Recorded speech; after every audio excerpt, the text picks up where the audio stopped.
Il n'aura fallu que 6 minuscules minutes pour pulvériser 3 années de ce que les diplomates appelaient, elle est encore fièrement, une alliance indéfectible entre Paris et Kiev. Tout avait pourtant commencé comme d'habitude. Volodymyr Zelensky, imperturbable, venait de dérouler son diaporama comme un commercial sûr de conclure une vente. À l'écran, une liste chirurgicale de demandes chiffrées jusqu'au centime. 5 milliards d'euros en plus rien que de la France étalés sur 2 ans. Et comme toujours, il terminait en fixant Sébastien Lecornu droit dans les yeux, l'air convaincu qu'il allait obtenir exactement ce qu'il voulait. Après tout, ce regard-là, mi-messianique, mi-accusateur, avait suffi à faire plier la moitié de l'Europe depuis 2022. Zelensky n'avait aucun doute, encore une fois, le script allait se dérouler comme prévu. Un discours chargé d'émotion, la carte de la souffrance nationale brandit bien, quelques larmes suggérées mais pas versées, et paf, un oui poli du premier ministre français comme tous les autres chefs d'État avant lui. Après tout, dans ce bunker climatisé du Conseil européen, on avait déjà vu défiler toutes les formes de chantage moral toujours emballées dans l'emballage héroïque de la lutte contre Poutine. Mais cette fois, quelque chose clochait. Dans cette salle où la tension était palpable de celle qui précède les répliques sismiques dans le monde feutré de la diplomatie, les regards étaient braqués. Il n'aura fallu que 6 minuscules minutes pour pulvériser 3 années de ce que les diplomates appelaient, elle est encore fièrement, une alliance indéfectible entre Paris et Kiev. Tout avait pourtant commencé comme d'habitude. Volodymyr Zelensky, imperturbable, venait de dérouler son diaporama comme un commercial sûr de conclure une vente. À l'écran, une liste chirurgicale de demandes chiffrées jusqu'au centime. 5 milliards d'euros en plus rien que de la France étalés sur 2 ans. Et comme toujours, il terminait en fixant Sébastien Lecornu droit dans les yeux, l'air convaincu qu'il allait obtenir exactement ce qu'il voulait. Après tout, ce regard-là, mi-messianique, mi-accusateur, avait suffi à faire plier la moitié de l'Europe depuis 2022. Zelensky n'avait aucun doute, encore une fois, le script allait se dérouler comme prévu. Un discours chargé d'émotion, la carte de la souffrance nationale brandit bien, quelques larmes suggérées mais pas versées, et paf, un oui poli du premier ministre français comme tous les autres chefs d'État avant lui. Après tout, dans ce bunker climatisé du Conseil européen, on avait déjà vu défiler toutes les formes de chantage moral toujours emballées dans l'emballage héroïque de la lutte contre Poutine. Mais cette fois, quelque chose clochait. Dans cette salle où la tension était palpable de celle qui précède les répliques sismiques dans le monde feutré de la diplomatie, les regards étaient braqués sur Lecornu. Le chancelier allemand fronçait les sourcils. L'Italienne jetait des coups d'œil nerveux et Charles Michel n'osait pas toucher à son verre d'eau. Tous comprenaient que Paris allait dicter la suite et personne n'osait deviner dans quelle direction. Zelensky lui aurait dû se méfier. Ce n'était pas le même Lecornu. Fini le ton compatissant, disparut la chaleur fraternelle des débuts. Son visage affichait cette neutralité tranchante qui précède les décisions graves. Derrière les apparences d'un appel habituel à l'aide, une vérité, pointée brutale, la France en avait assez. Et cette fois, elle n'allait pas faire semblant. La suite des événements allait faire l'effet d'une onde de choc bien au-delà de Bruxelles. L'Europe entière serait sidérée, l'opinion internationale profondément fracturée, et surtout un cycle toucherait brutalement à sa fin, celui où Kiev pouvait formuler ses exigences sans jamais entendre le mot « non ». Pour mesurer la violence de ce basculement diplomatique, il faut pourtant revenir un peu en arrière, précisément 33 jours plus tôt, dans les couloirs feutrés où travaillaient loin des caméras les experts économiques de Lecornu. À ce moment-là, une bombe à retardement était en cours d'assemblage. Les équipes planchaient sur un dossier classé secret appelé à bouleverser la relation franco-ukrainienne. 317 pages d'analyse minutieuse regroupées sous un titre sans appel. Le coût réel du soutien français à l'Ukraine, bilan approfondi 2022. Et les chiffres donnaient le vertige. Depuis le déclenchement de la guerre, Paris avait déjà engagé 23,7 milliards d'euros, 8,2 milliards en matériel militaire, 4,1 milliards en aide humanitaire, 5,1 milliards injectés via les mécanismes européens de reconstruction. À cela s'ajoutait une facture invisible mais bien réelle, 15 milliards engloutis par les effets économiques des sanctions contre Moscou. Une addition salée que personne ne pouvait plus ignorer. Monsieur le Premier ministre avait lancé le maire d'un ton grave en déposant le dossier sur la table de Matignon. On a atteint le point de rupture. L'addition est devenue trop lourde et cette générosité que l'on encensait hier commence aujourd'hui à coûter cher aux Français eux-mêmes. Les chiffres, eux, n'avaient pas de filtre. 2 et 3 milliards manquent aux hôpitaux pour simplement fonctionner correctement. 80 milliards sont urgemment demandés pour rénover des écoles délabrées et pendant ce temps-là, les agriculteurs battent le pavé chaque semaine étranglés par la concurrence des céréales ukrainiennes dopées aux subventions. Mais ce n'était que le sommet de l'iceberg. Le vrai scandale se cachait dans un document classé « Confidentiel défense » venu tout droit des services de renseignement français. Là, noir sur blanc, les révélations tombaient comme des couperets. Moins de 60% des fonds envoyés à l'Ukraine par l'Occident arrivaient réellement là où ils étaient censés aller. Le reste, avalé par un monstre tentaculaire de corruption des commandes d'armes, à prix gonflé des enveloppes qui filaient tout droit dans les poches des oligarques et un système parfaitement huilé pour transformer la guerre en business juteux. Une vérité qui donne froid dans le dos.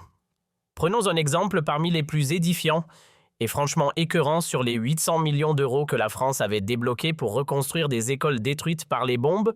Une bonne partie avait servi à acheter des fournitures scolaires.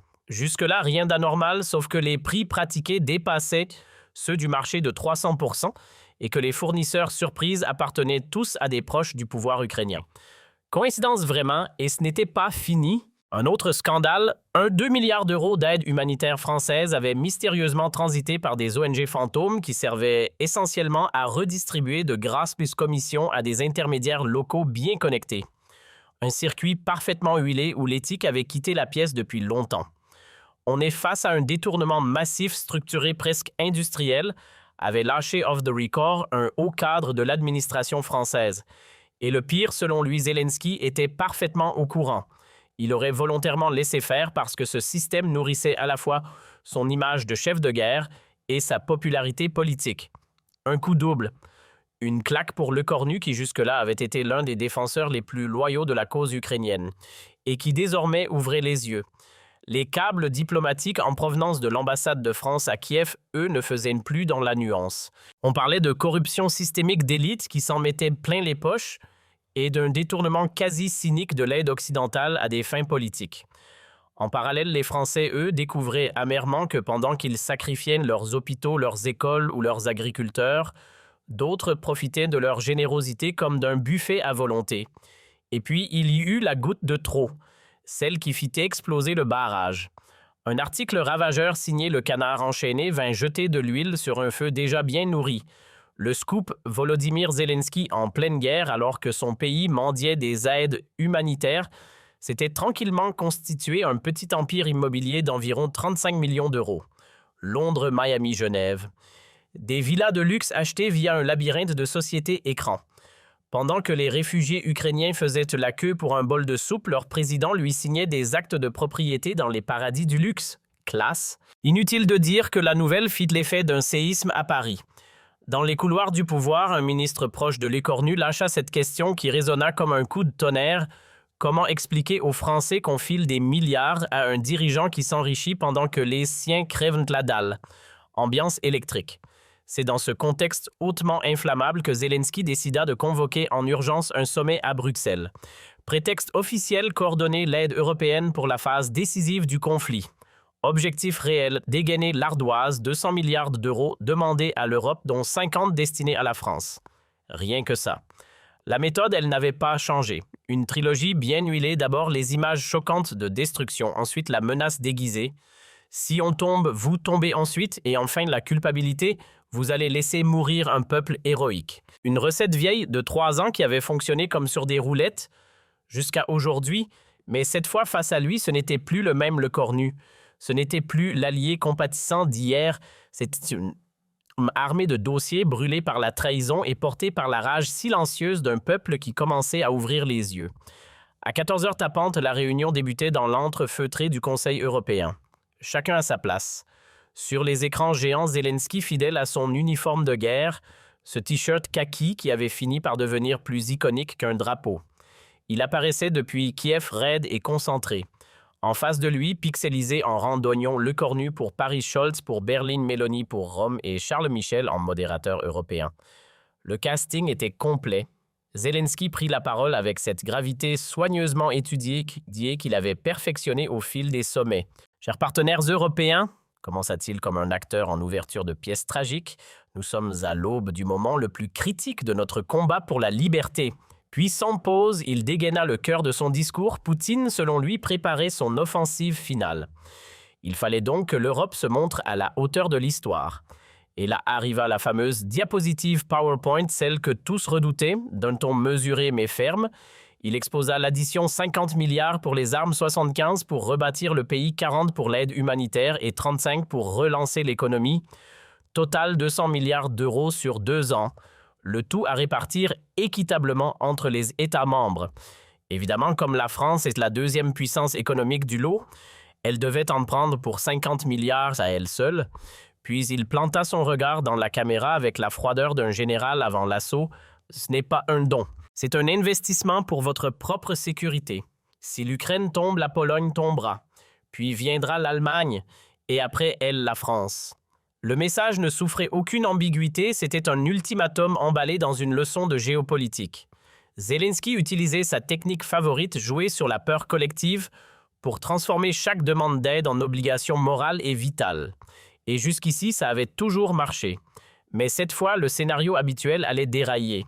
Zelensky, persuadé que l'émotion suffirait encore une fois à faire plier l'Assemblée, allait tomber de haut. Car en face de lui, le cornu n'était plus ce partenaire docile d'autrefois. Il s'était préparé comme on prépare une opération à cœur ouvert sans place. Pour l'improvisation, chaque geste pesait au millimètre. Pendant des semaines, ses équipes avaient méthodiquement rassemblé une armée de chiffres, de preuves, de rapports. Objectif démonter point par point le récit ukrainien. Rien n'avait été laissé au hasard. Il ne s'agissait pas de répondre, il s'agissait de frapper calmement, froidement avec des faits comme munitions. Et dans l'ombre de cette stratégie chirurgicale, un homme tenait la seringue, Gabriel Attal. Le ministre chargé des comptes publics avait monté un dossier explosif, un véritable réquisitoire contre la gestion ukrainienne de l'aide française. Chaque euro avait été suivi à la trace, chaque irrégularité consignée, chaque enrichissement suspect documenté. À l'écornu, il avait dit simplement « On a les preuves. Ce que fait Kiev avec notre argent, c'est du pillage organisé. Et ça suffit. » Mais le cornu ne voulait pas juste pointer du doigt la corruption. Ce qu'il préparait, c'était une mise au point d'une autre nature, plus profonde, plus symbolique. Il voulait envoyer un message, la France ne serait plus ce guichet automatique diplomatique. Elle avait ses urgences, ses citoyens, ses priorités. Lorsque Zelensky termina son intervention, un silence glacial s'abattit sur la salle. Tous les regards se braquèrent vers le cornu, car chacun savait que c'est de Paris désormais que viendrait le verdict. Et puis, calmement, presque trop calmement, le cornu a pris la parole. Son ton était celui d'un médecin qui annonce un diagnostic sans émotion précis, distant mais sans appel. « Monsieur le président Zelensky, je vous remercie pour votre exposé complet, » dit-il en fixant l'écran, « mais à mon tour de vous montrer quelques chiffres que vous ignorez peut-être. » Il ouvrit alors un épais dossier rouge estampillé confidentiel et commença à dérouler des données qui firent frissonner plus d'un chef d'État présent dans la salle. Depuis février 2022, la France a transféré exactement 23,7 milliards d'euros à l'Ukraine. Ce chiffre, pour les contribuables français, ça représente 537 euros par foyer fiscal. Pour une famille moyenne, c'est comme si on leur avait prélevé 1 mois et demi de salaire pour vous l'envoyer, Monsieur Zelensky.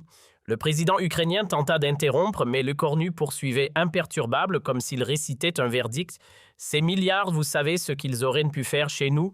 47 hôpitaux flambant neufs, 12 000 écoles rénovées, 400 emplois créés dans la transition verte. » Il marqua une pause, regarda l'écran et lâcha cinglant. « Et à la place, on vous les a donnés. Résultat. » Le silence devint glacial. Zelensky tenta un début de réponse. « Monsieur le Premier ministre, on ne peut pas comparer ce genre de choses. » Mais le cornu coupa net. « Bien sûr que si. Et je vais même vous dire où est passé chaque centime. » Ce qui s'est passé ensuite ressemblait moins à un débat qu'à une dissection chirurgicale. L'écornu implacable ouvrit sa mallette comme on dégoupille une grenade, puis en sortit un à un les dossiers, les graphiques et les preuves. C'était une démonstration brutale, méthodique, chirurgicale. 800 millions d'euros censés reconstruire des écoles utilisées pour acheter du matériel scolaire hors de prix auprès d'entreprises miraculeusement liées au pouvoir en place à Kiev. Un 2 milliards d'aides humanitaires aspirées par des ONG bidons servant à reverser des commissions à des intermédiaires ukrainiens. 600 millions pour la reconstruction envolée dans des achats de terrains surestimés, tous vendus par des oligarques amis. À chaque page tournée, c'était comme un coup de marteau en pleine salle. Zelensky, déstabilisé, tenta d'argumenter quelques explications vagues, des justifications embarrassées, des tentatives de diversion. Mais face à lui, le cornu restait inébranlable. Il avait tout relevé, bancaires, fausses factures, rapports diplomatiques, témoignages d'ONG sur place. C'était un mur de preuves impossible à contourner. Puis le coup de grâce. D'une voix calme mais glaciale, le cornu déclara « Et maintenant, vous nous demandez 50 milliards de plus. Savez-vous, monsieur Zelensky, ce que cela signifie pour la France ?» Il ne lui laissa pas le temps de répondre « 50 milliards, c'est le budget complet de notre éducation nationale. 2 fois celui de notre défense. Cela représente 100 € par citoyen français, enfant compris. Et vous voulez que nous versions cette somme à un pays où 4 € sur 10 disparaissent dans les poches de la corruption. » C'était inédit. Depuis le début du conflit, jamais un responsable occidental n'avait osé confronter Zelensky aussi frontalement, chiffres en main preuves à l'appui. Mais l'écornu, lui, n'était pas venu pour faire de la figuration. Il replongea la main dans sa pochette rouge et sortit une nouvelle salve. « Parlons un instant de votre patrimoine personnel, monsieur le président. » Le ton était neutre, presque trop calme. Mais ce qui allait suivre n'avait rien de paisible. « Nos services ont identifié vos dernières acquisitions immobilières. Écoutez bien, une villa estimée à 12 millions d'euros en plein cœur de Londres. Un penthouse de luxe à Miami, 8 millions. Et pour finir, un chalet tout confort à Gstaad en Suisse, 15 millions. Soit un total de 35 millions d'euros, acquis pendant que votre pays est à feu et à sang. Et puis la question assassine posée comme une lame glissée lentement sous la peau.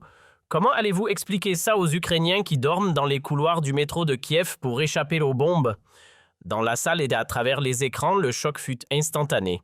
Zelensky blêmit ses conseillers, s'agitait paniqués. Il tenta une défense, mais sa voix était à peine audible. Ce sont de fausses informations, propagande russe. L'écornu n'attendait que ça. Il sourit, mais c'était un sourire d'acier. Non, monsieur Zelensky, pas de désinformation ici. Ces chiffres viennent des registres fonciers du Royaume-Uni, des États-Unis et de la Suisse.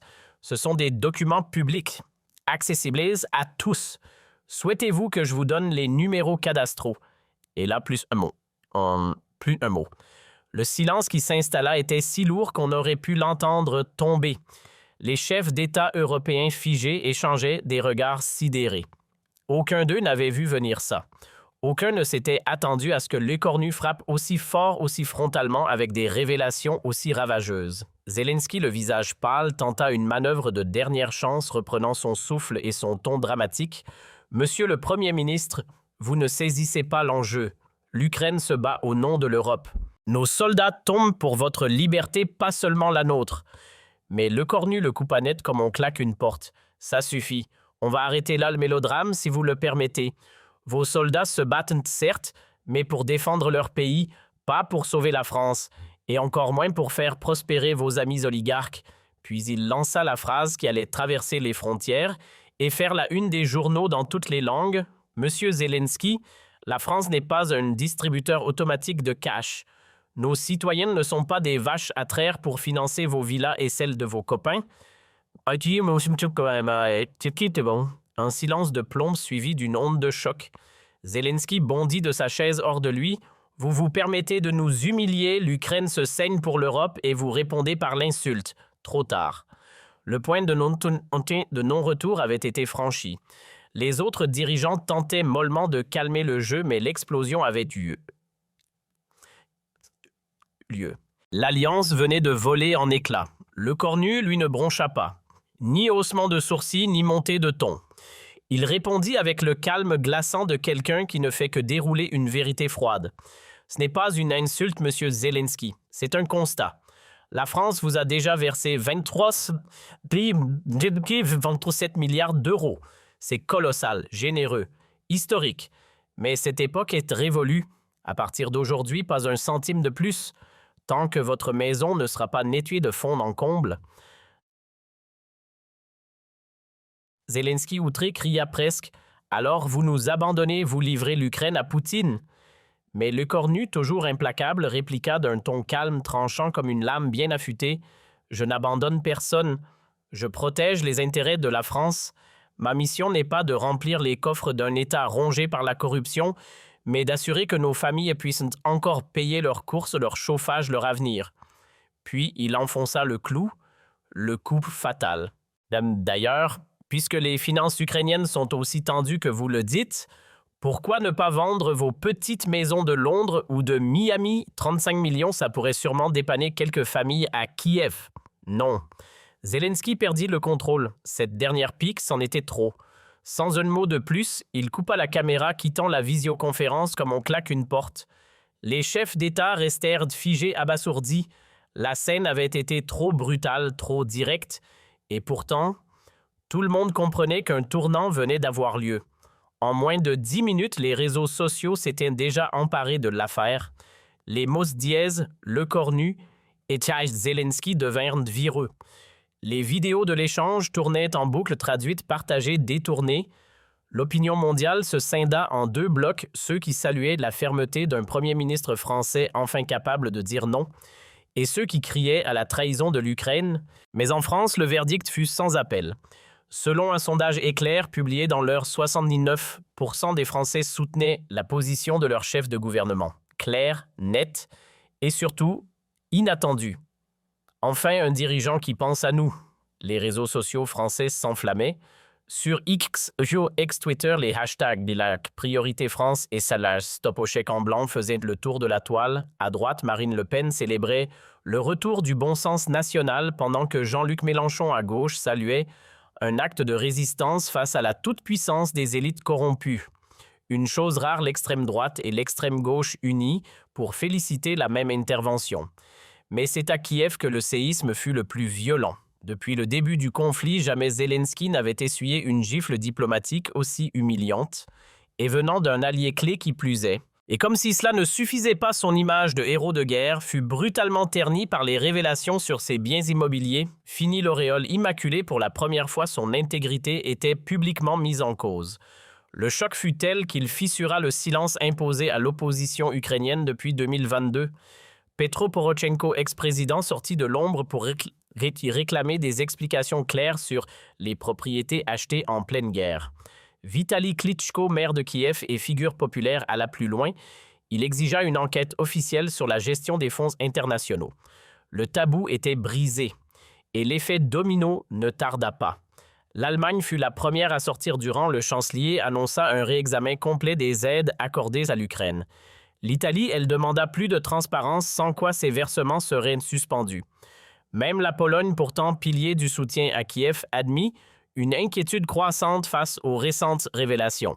Zelensky, qui semblait intouchable depuis 3 ans, voyait soudain son socle européen se fissurer. À Washington, la stupeur était palpable. L'administration Biden, qui s'était engagée corps et âme aux côtés de Kiev, se retrouvait soudain prise au piège de ses propres promesses. Les révélations en provenance de Paris sur les dérives financières ukrainiennes faisaient désordre. Déjà hésitant, le Congrès américain brandissait maintenant la menace d'un gel total des fonds, tant qu'aucune réforme anticorruption sérieuse ne serait engagée. La ligne rouge venait d'être franchie. Sans surprise, au Kremlin, c'était la fête. Vladimir Poutine, tout sourire devant les caméras, se frottait les mains. La machine de propagande russe tournait à plein régime, diffusant en boucle les extraits de l'humiliation de Zelensky.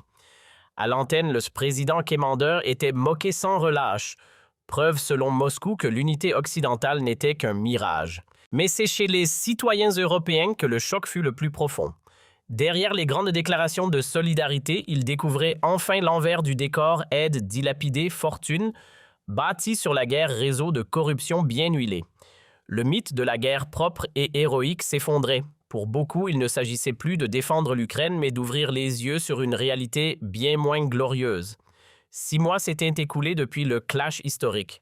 Le bilan glacial. L'Europe refroidie avait réduit ses financements à hauteur de 60%. Zelensky, politiquement affaibli, faisait face à une contestation intérieure grandissante. Et pour la première fois, plusieurs oligarques ukrainiens prenaient le chemin de l'exil, voyant leurs villas saisies et leurs comptes gelés. Ce qui surprit le plus, ce ne fut pas la gifle diplomatique, mais ce qu'elle déclencha une métamorphose fulgurante de l'image de Le Cornu. Lui que l'on considérait naguère comme un technocrate discret était devenu en quelques jours le visage d'une Europe qui enfin cessait de se coucher. Une Europe qui pensait d'abord à ses citoyens plutôt qu'à des croisades humanitaires à géométrie variable. Quand il posa le pied à Berlin 3 mois plus tard, c'était un accueil digne d'un chef d'État.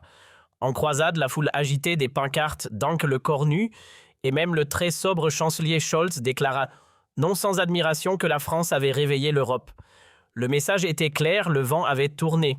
Lors du sommet européen de Rome en juin 2000, le changement était palpable, ce n'était plus vers Bruxelles ni Berlin que l'on se tournait pour trancher, mais vers Paris, et plus précisément vers le Cornu. Dans les couloirs, on chuchotait qu'il était devenu la conscience géopolitique de l'Union. Forgé dans le bras de fer ukrainien, sa légitimité pesait lourd, très lourd. Pendant ce temps, à Kiev, l'homme en t-shirt kaki tentait tant bien que mal d'éteindre l'incendie. Mais les dégâts étaient irréparables. Le mythe du héros intrépide avait fondu comme neige au soleil, remplacé par une réalité beaucoup moins glorieuse, celle d'un leader éclaboussé par les scandales et soupçonné d'avoir confondu aide humanitaire et placement immobilier. Les sondages s'écroulèrent. 1 an plus tard, les deux hommes se retrouvèrent au siège des Nations Unies à New York. Cette fois, les rôles étaient inversés. Zelensky évitait soigneusement son ancien allié. Le Cornu lui avançait salué, écouté, respecté. Les caméras du monde entier le suivaient. Dans les couloirs, les journalistes chuchotaient « Voici l'homme qui a osé dire non ». L'histoire se souviendra de cet instant comme d'un électrochoc. En l'espace de 6 petites minutes à Bruxelles, les fondations de la solidarité occidentale vacillèrent. Mais surtout, une Europe nouvelle émergea. Plus lucide, plus audacieuse, moins naïve. Et ce réveil collectif, on le devait à un homme, le Cornu. Il venait de démontrer avec un calme redoutable qu'on pouvait défendre la justice sans se faire manipuler, tendre la main sans se faire ligoter. Comme le résuma un éditorialiste, il a rendu à l'aide internationale son honneur perdu. En à peine le temps d'un générique de série télé, Sébastien Lecornu venait de faire ce que des années de diplomatie molle n'avaient pas osé rappeler à toute l'Europe qu'elle pouvait et devait se protéger elle-même face aux demandes les plus chargées de pathos. C'est dans ce court moment suspendu que le continent trop longtemps en posture d'excuse releva la tête et se rappela qu'il avait aussi des intérêts, des limites et une colonne vertébrale. Derrière ce coup d'éclat parfaitement orchestré, il y avait pourtant des mois de préparation dans l'ombre. Peu savaient que cette rupture fracassante avait pris racine dans des bureaux feutrés bien loin de la scène bruxelloise. Tout avait commencé 6 mois plus tôt dans un silence ministériel à peine troublé par le cliquetis d'un stylo au cœur de Bercy, sous la direction d'un certain Pierre Moscovici. Ce soir-là, sous une pluie fine qui enveloppait Paris d'une lumière blafarde, l'ancien commissaire européen tournait lentement les pages d'un rapport épais comme un dictionnaire maudit. Autour de lui, quelques hauts fonctionnaires scrutaient crayon en main le contenu d'un document classé top secret, audit intégral de l'aide française à l'Ukraine. 500 pages de chiffres de constats et de révélations qui allaient redessiner toute la doctrine française d'aide internationale. Durant 8 longs mois, une escouade de 15 spécialistes, mêlant fins limiers du Trésor public, juges financiers de la Cour des comptes et auditeurs internationaux rompus aux montages fiscaux les plus tordus, s'étaient lancés dans une chasse aux euros. Leur cible chaque centime de l'aide française à l'Ukraine depuis février. Ce qu'ils mirent au jour, un réseau de détournements sophistiqués monté comme une entreprise où oligarques locaux, hauts fonctionnaires complices et zones grises du pouvoir jouaient tous leur partition. Face au directeur général Marie-Claire Dave, inspectrice générale des finances et chef de cette mission explosive, lâcha la bombe d'un ton grave. « Monsieur le directeur, on pensait avoir tout vu, mais là on parle d'un niveau de fraude qui dépasse le simple vol d'argent public. Ce n'est plus de la corruption. C'est du pillage organisé à l'échelle industrielle. » Parmi les cas étudiés, un exemple fit froid dans le dos les fonds français destinés à rebâtir les hôpitaux ukrainiens, montant engagé de 3 milliards d'euros. Et pourtant, à peine 400 millions avaient effectivement permis d'acheter du matériel ou de poser la première pierre. Le reste absorbé dans des appels d'offres truqués, des devis gonflés à l'absurde et des circuits d'intermédiaires grassement rémunérés pour leur silence. Si un projet devait incarner la solidarité internationale, c'était bien, celui-là, la renaissance de l'hôpital pédiatrique d'Okhmadit, devenu tristement célèbre après avoir été réduit en ruine par une frappe russe. La France émue et généreuse avait débloqué un chèque de 436 millions d'euros pour tout reconstruire brique par brique. Mais l'audit révéla un scénario digne d'un polar noir. Une entreprise liée à un intime du président Zelensky s'était chargée des travaux pour à peine 114 millions. Le reste évaporé. Dissous dans un brouillard de holding fantôme domicilié aux îles Vierges britanniques. Une fraude froide cynique opérée sur le dos d'un symbole. Mais le sommet de l'indécence fut atteint avec un autre chiffre, 1,8 milliard d'euros. C'est que la France avait mis sur la table pour venir en aide aux réfugiés ukrainiens, médicaments, vivres, matériel d'urgence. Sauf que 40% de cette cargaison n'avait jamais quitté les entrepôts de Kiev. Des mafias locales s'en étaient emparées, les revendant à l'international. Résultat, des sirops pour enfants payés par les impôts de Français se retrouvaient dans des officines privées à Lagos, des pharmacies douteuses à Bangkok ou des échoppes clandestines à Bogota. Une aide détournée, des profits décuplés et au bout de la chaîne des enfants ukrainiens toujours privés de soins. Le scandale le plus symbolique, il portait la signature de l'excellence Made in France, les canons César. Livrés à prix d'amis, 180 millions d'euros pour 48 pièces d'artillerie ultramoderne. Sauf que dans les faits, l'Ukraine n'en avait reçu que 31 et les 17 restants mystérieusement réapparus dans l'inventaire de l'armée saoudienne revendus en douce par des courtiers ukrainiens à prix d'or. Résultat, une marge de 100 millions d'euros réalisée sur le dos de la solidarité française, du trafic d'armes version aide militaire. Même Pierre Moscovici, pourtant rodé aux coulisses opaques des finances mondiales, en était resté bouche bée. Face à le Cornu et son cabinet, il avait lâché visiblement écœuré. Comment justifier aux Français qu'on taille dans leurs hôpitaux ou leurs écoles pour remplir les poches de millionnaires ukrainiens? La phrase résonnait comme un coup de tonnerre dans les salons feutrés de Matignon. Mais le plus douloureux restait à venir, ce que les Français avaient offert à Kiev, ces fameux 23,7 milliards d'euros, correspondait trait pour trait au déficit public du pays. Une addition salée politiquement explosive. Peu à peu, l'opinion commençait à comprendre la générosité à un prix, et cette fois, c'est elle qu'il paye. Pendant que nos hôpitaux se battaient pour maintenir la tête hors de l'eau, qu'il manquait 2 milliards d'euros pour simplement maintenir le niveau de soins décent, et que l'éducation nationale criait à l'aide pour rénover des écoles qui tombent littéralement en ruine. Il fallait bien financer autre chose. Et ce n'était pas la santé des Français. Dans les campagnes françaises, les tracteurs bloquaient les routes chaque semaine. Pourquoi? Parce que nos agriculteurs, déjà au bout du rouleau, voyaient leurs produits écrasés par des céréales ukrainiennes bradées dopées à coups de subventions européennes. Un dumping maquillé en solidarité. Pendant ce temps-là, là-bas, certains à Kiev s'abritent le champagne confortablement installé sur le dos du contribuable français. Ce grand écart invraisemblable, un document classé de l'EFOP l'avait parfaitement résumé. Selon ce rapport, 67% des Français doutaient désormais du sens de cette aide à l'Ukraine et la phrase du directeur de l'Institut de sondage claquait comme une gifle. Les Français commencent à comprendre qu'ils ferment leurs urgences pendant que leurs impôts financent les jets privés de l'élite ukrainienne. Ce qui avait vraiment fait basculer le Cornu dans la fermeté glaciale, ce n'étaient pas les détournements ni les surfacturations.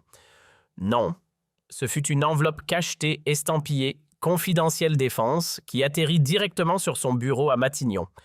À l'intérieur, une synthèse brûlante signée par la Direction générale de la sécurité extérieure, les espions de la République.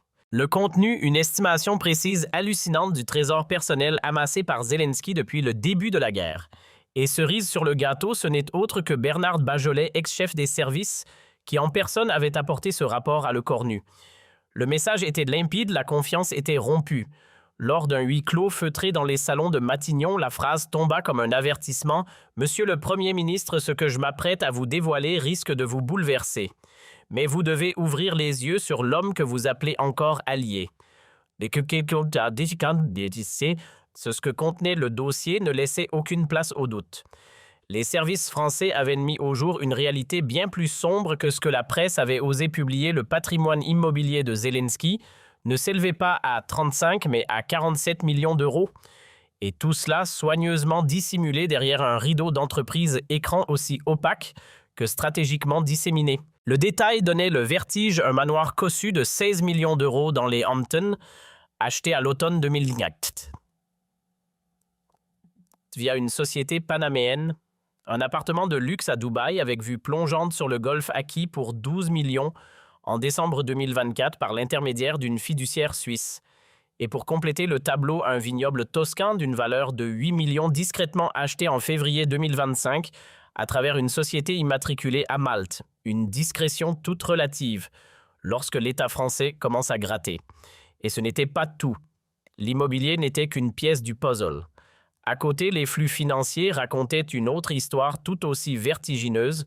23 millions d'euros injectés dans des fonds luxembourgeois soigneusement sélectionnés, 15 millions placés dans des crypto-monnaies à l'abri des radars et 8 millions transformés en tableaux et sculptures dormants dans des coffres suisses. Le constat final livré sans trembler par Badjolet avait de quoi glacer. En 3 ans, la fortune personnelle de Zelensky était passée de 1,5 million d'euros à plus de 90 millions.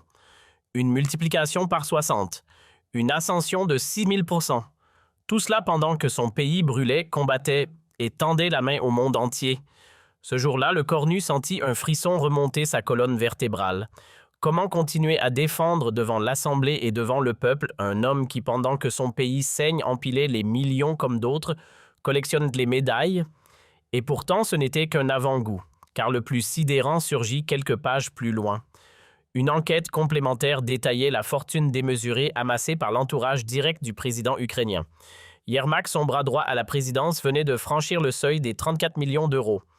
Kolomoïski, l'oligarque historique mentor de Zelensky, avait vu son empire quadruplé de volume. Et Akhmetov, celui qu'on disait fini sous sanctions internationales, se retrouvait propulsé dans le classement des 100 plus grandes fortunes de la planète, grâce, ironie du sort, au contrat juteux de la reconstruction payée avec l'argent occidental.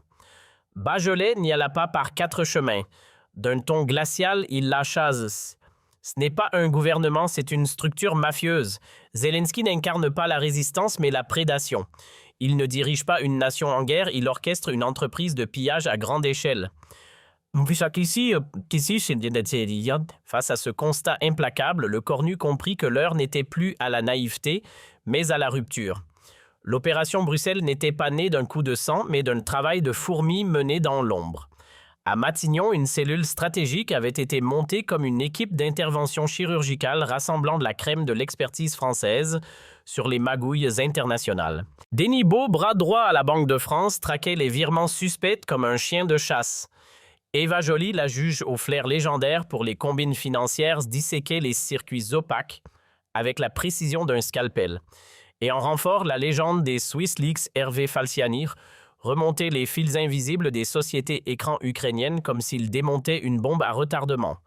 Lors d'un briefing classé top secret, Eva Joly avait lancé calmement mais fermement « Ce que fait M. Zelensky, c'est digne d'un procès pour escroquerie en bande organisée aggravée.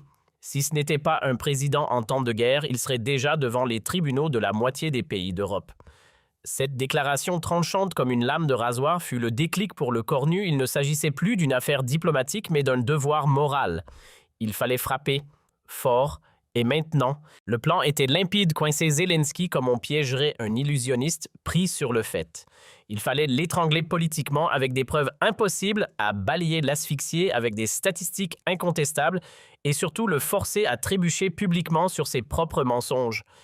Il faut l'amener à mentir devant tout le monde et l'y clouer, martelait Falciani. Une fois qu'un imposteur est exposé sous les projecteurs, sa crédibilité fond comme neige au soleil.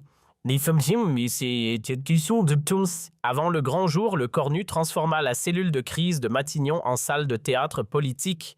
À tour de rôle, ses conseillers incarnaient un Zelensky convaincant mimant ses grands gestes, ses phrases pleines de pathos, ses manœuvres pour émouvoir. Chaque simulation était une répétition de haute voltige où l'on testait la résistance du Premier ministre à la pression émotionnelle.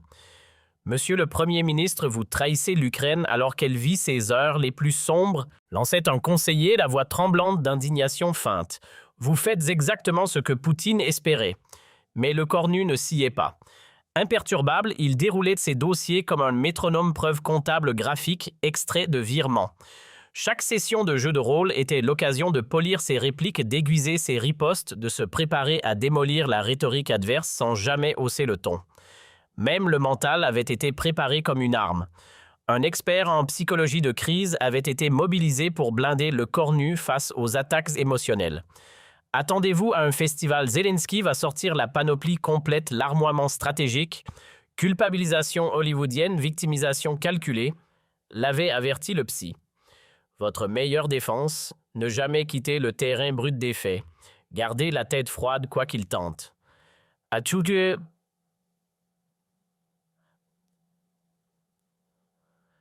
heures de la confrontation, Matignon se transforma en décor de cinéma politique. Le salon Napoléon fut reconfiguré à l'identique de la salle de conférence de Bruxelles. Le Cornu s'y livra à sa dernière répétition comme un général avant bataille. Cette fois-ci, ce n'était pas un simple conseiller qui jouait les figurants. C'est Pierre Moscovici, en personne fin connaisseur des rouages diplomatiques, qui endossa le rôle de Zelensky. Avec justesse, il copia le style dramatique, le souffle lyrique et les coups bas rhétoriques. « Sébastien, vous trahissez l'âme de l'Europe », lança-t-il l'air grave. « L'histoire vous pointera du doigt. » Le Cornu impassible trancha d'un ton glacial. « Pierre, on n'est pas au théâtre. Ouvrons les registres bancaires. » Un silence, puis Moscovici éclata de rire. « Là, tu es prêt. Il ne s'en relèvera pas. » Le trajet vers Bruxelles s'était fait dans un silence lourd chargé d'adrénaline contenue.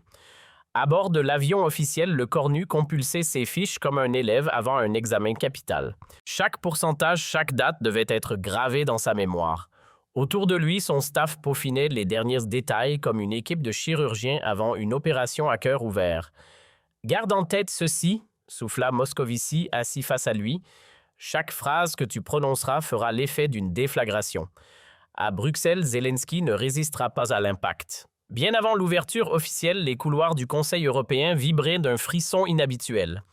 Les journalistes flairant l'imminence d'un moment historique circulaient nerveusement, téléphone à la main-oreille collée au mur. Les plus aguerris murmuraient qu'une friction sérieuse opposait Paris à Kiev. Mais personne, absolument personne, ne devinait à quel point le sol allait trembler. Côté ukrainien, l'ambiance semblait détendue. Selon son entourage, Zelensky affichait une sérénité confiante, convaincu de rejouer une partition qu'il maîtrisait sur le bout des doigts. Photos poignantes de ruines, larmes, contenus envolés, morales et menaces voilées. La recette qui avait charmé l'Occident pendant 3 ans, il s'apprêtait à la resservir une fois de plus. Il n'avait pas la moindre idée qu'il allait marcher droit dans un piège minutieusement assemblé par l'intelligence française. Pendant que l'Ukraine dormait dans une suite feutrée de l'hôtel des Grands Boulevards, le Cornu peaufinait son plan d'attaque. Sur la table, un arsenal de 56 pages bourré de preuves accablantes. Relevés bancaires, rapports confidentiels d'ONG, audits décortiqués ligne par ligne, tout était prêt. « Demain, j'éclate la légende », glissa-t-il à voix basse à ses stratèges, le regard fixe. À l'aube du face-à-face, à 7h30 tapante, son téléphone vibra. C'était Macron en ligne directe de l'Élysée. « Sébastien, tu es conscient de ce que tu t'apprêtes à déclencher. L'équilibre de l'Europe pourrait vaciller. Emmanuel, jamais je n'ai été aussi déterminé. Il est grand temps que l'Europe entende ce qu'on lui cache depuis trop longtemps. » À peine franchi le seuil du Conseil européen, le Cornu perçut l'électricité dans l'air. Les caméras crépitaient sans répit. Les délégations se jaugeaient du regard. Les conversations se faisaient en aparté à voix basse. Même le déjeuner officiel ressemblait à la salle d'attente d'un verdict judiciaire.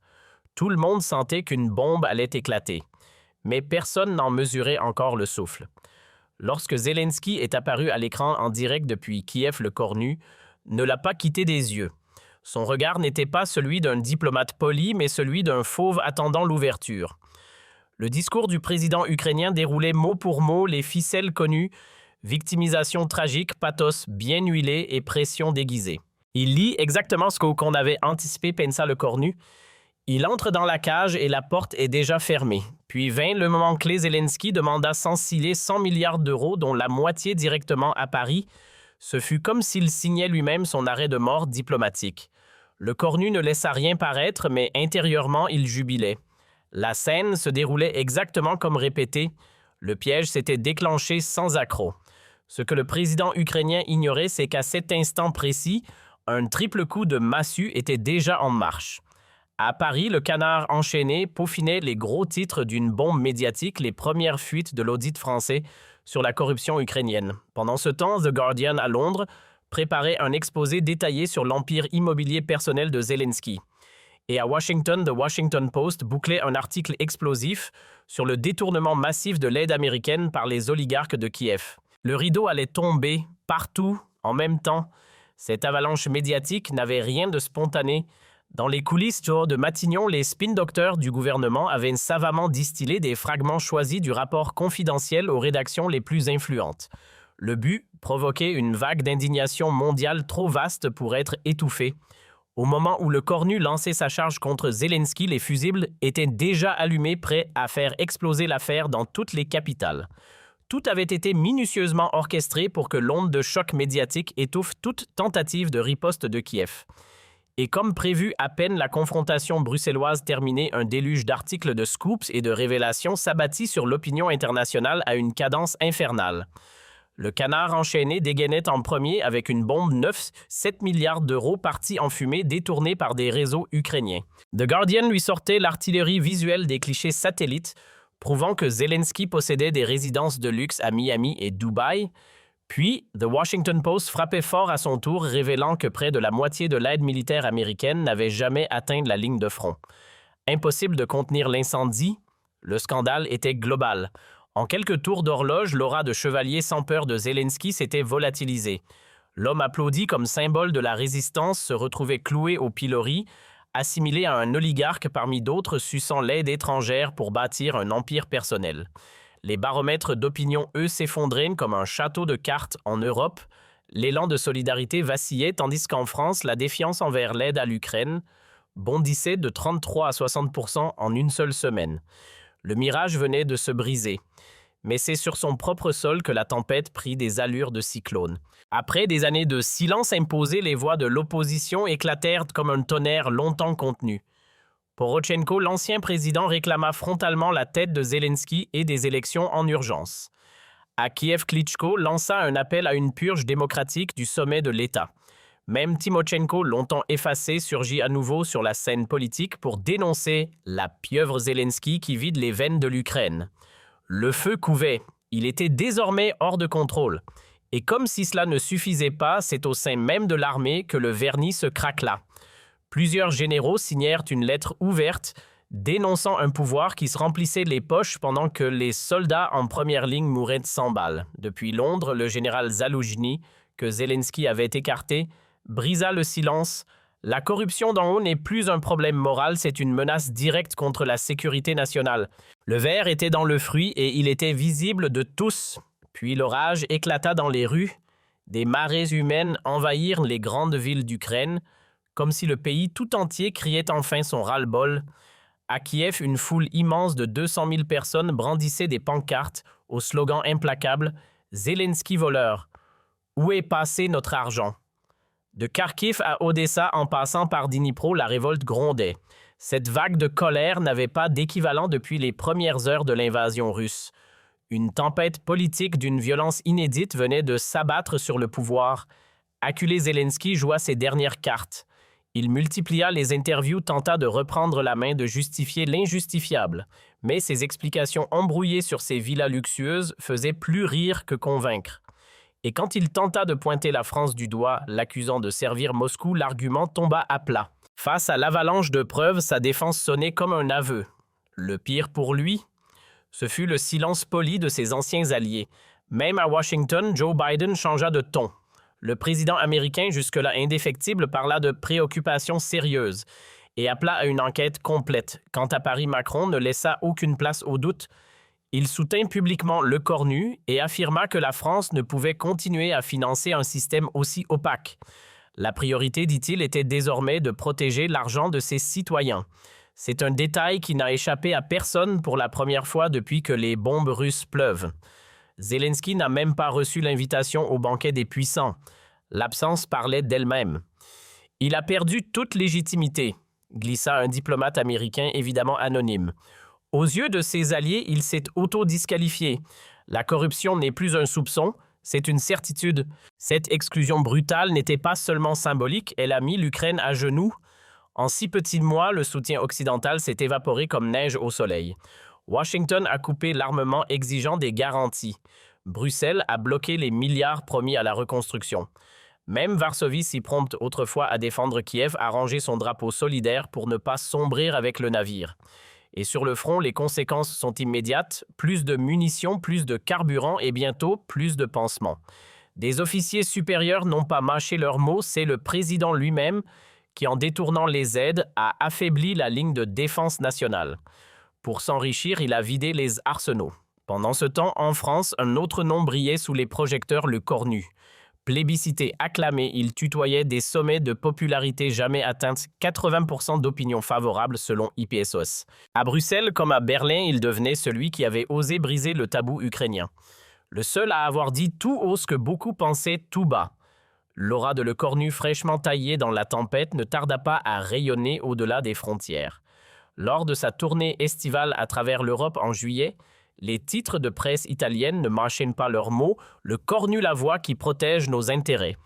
Ce soutien populaire fulgurant allait se muer quelques mois plus tard en puissance politique réelle au sommet européen de Budapest en septembre 2026, où il entra comme un homme d'État et non plus comme un simple Premier ministre.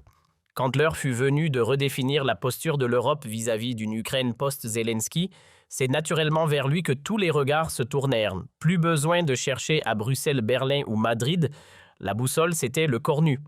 Il faut dire que le paysage avait changé. Zelensky, abandonné par ses alliés et acculé par la rue, avait été poussé vers la sortie. Un chapitre venait de se